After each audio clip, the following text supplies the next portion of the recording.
मित्रों नमस्कार। Parameter of law के इस चैनल में मैं आपका मित्र रिटायर्ड जज अशोक शर्मा आपका हार्दिक अभिनंदन करता हूं।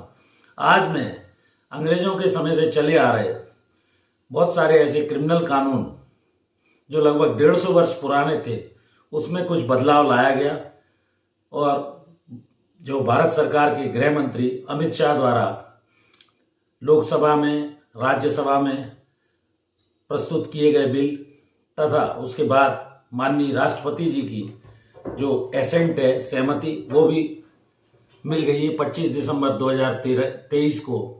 इन बिलों के बारे में जो 2023 के महत्वपूर्ण क्रिमिनल बिल है आपको इस वीडियो में बताने जा रहा हूं। अभी उसकी कोई तारीख नोटिफाई नहीं हुई है गजट में कि किस तारीख से ये लागू होंगे।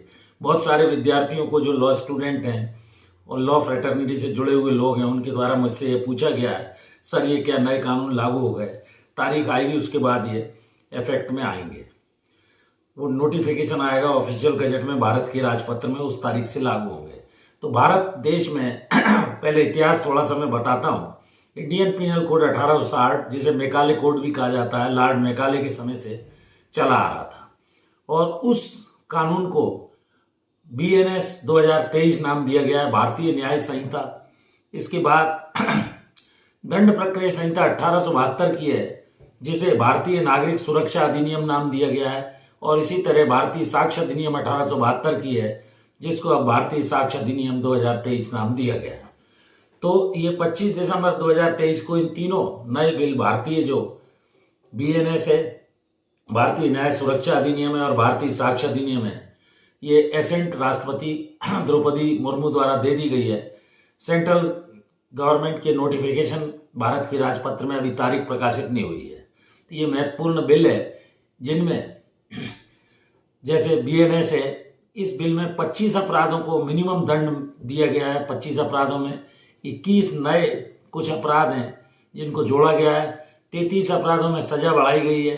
इस तरह के कुछ महत्वपूर्ण परिवर्तन किए गए हैं। सेक्शन में परिवर्तन है, यद्यपि इंग्रेडिएंट्स लगभग वही हैं। अब ये जब तारीख आ जाएगी उसके बाद ये क्रिमिनल सिस्टम में लागू होंगे। ये लॉ स्टूडेंट्स के लिए, जजेस के लिए जानना जरूरी है। दूसरा ये कि एक महत्वपूर्ण बिल जो 2023 में आया वो बड़े कानूनी बदलाव लेकर, वो है नारी शक्ति वंदन बिल। मैंने अलग से भी इस पर वीडियो डाला हुआ है 2023 का। इसमें 1/1 जो सीट्स हैं वो लेजिस्लेटिव असेंबली में दिए जाने का प्रावधान है। जैसे SC/ST रिजर्वेशन भी 10-10 साल के लिए शुरू से बढ़ाया गया था, उस तरह के प्रावधान रखे गए हैं।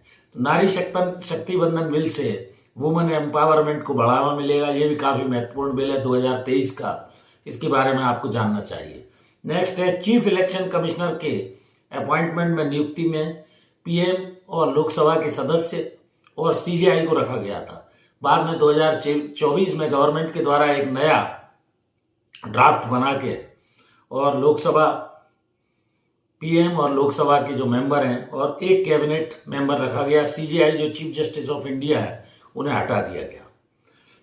एक नया बिल और है जो सिनेमेटोग्राफी बिल के नाम से भी जाना जाता है, 2023 में ही पास हुआ। इसके अलावा एक डिजिटल प्रोटेक्शन एक्ट 2023 भी लाया गया। ये महत्वपूर्ण बिल है जो आपराधिक बिल है।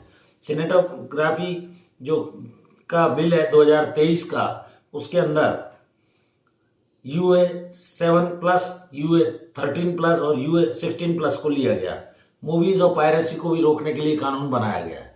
तो ये सिनेमेटोग्राफी एक्ट के अंतर्गत महत्वपूर्ण परिवर्तन 2023 में किए गए, जिसमें 3 महीने से लेकर 3 साल तक की सजा का भी प्रावधान रखा गया है। ये महत्वपूर्ण बिल 2023 में लाए गए। एक अन्य बिल है digital protection act 2023, online data सुरक्षित रखने के लिए जिसे लाया गया है और उन सबको जो भी डाटा आपके रहते हैं ऑनलाइन वो सुरक्षित रखे जाएं।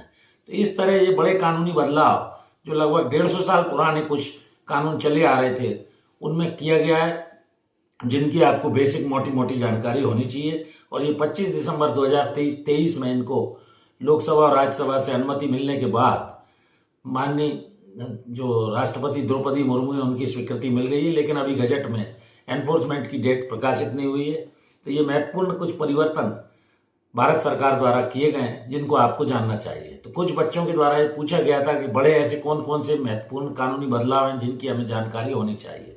तो ये मैंने भारत देश में आए हुए नए कानून जो 2023 में सरकार के द्वारा लाए गए हैं, अंग्रेजों के समय से चले आ रहे कानूनों को बदलने का प्रयास किया गया है, उसके बारे में ये संक्षिप्त जानकारी दी। बाकी मैं नए नए वीडियोस के द्वारा आपको समय समय पर कुछ जानकारियाँ देता आ रहा हूँ। चैनल अच्छा लगा हो और आप देख रहे हैं तो इसे सब्सक्राइब करें। अगर सब्सक्राइब नहीं किया है तो चैनल से जुड़े रहिए। छोटी छोटी नई नई जानकारियाँ देने का मैं भरपूर प्रयास कर रहा हूँ। मैं कहता आया हूँ कि नॉलेज इज़ पावर। कानून जानिए, क्यों कहा गया है ignorance of law is no excuse. कानून की अनभिज्ञता कोई बहाना नहीं है। ये नहीं आप कह सकते कि मैं कानून नहीं जानता। कानून को जानिए, सशक्त बनिए, अपने अधिकारों की रक्षा कीजिए, और कोई आपके अधिकारों का उल्लंघन होता है तो आप फंडामेंटल राइट्स के अंतर्गत आर्टिकल 32 माननीय सर्वोच्च न्यायालय तथा आर्टिकल 226 माननीय राज्य के उच्च न्यायालय के समक्ष जाकर अपने अधिकारों का उपचार प्राप्त कर सकते हैं। विभिन्न रिट्स के बारे में भी मैंने वीडियो बनाए हुए हैं, तो जुड़े रहिए इस चैनल से। इस वीडियो में यहीं तक, फिर नए वीडियो के साथ, नई जानकारी के साथ मिलते हैं। तो बेल आइकॉन जरूर दबा लीजिए, जिससे आपको आने वाले नए नए वीडियोस रोजाना उपलब्ध होते रहें। धन्यवाद।